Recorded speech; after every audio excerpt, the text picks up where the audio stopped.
flood warnings for northwestern Marion County in central Kentucky, central Nelson County in central Kentucky, west central Washington County in central Kentucky, until 5:15 p.m. Eastern Daylight Time.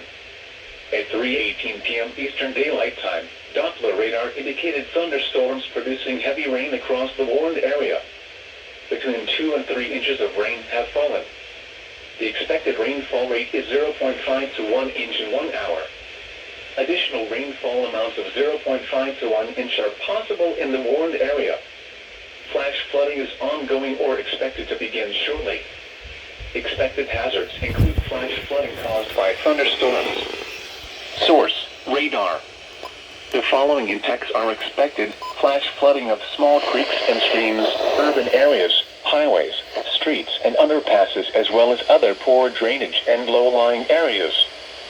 Some locations that will experience flash flooding include Loretto, Manton, Fredericktown, Byland, Gandertown, Crokes, Bear Wallow, Narings, Booker and Maud. Turn around, don't drown when encountering flooded roads. Most flood deaths occur in vehicles. Be aware of your surroundings and do not drive on flooded roads.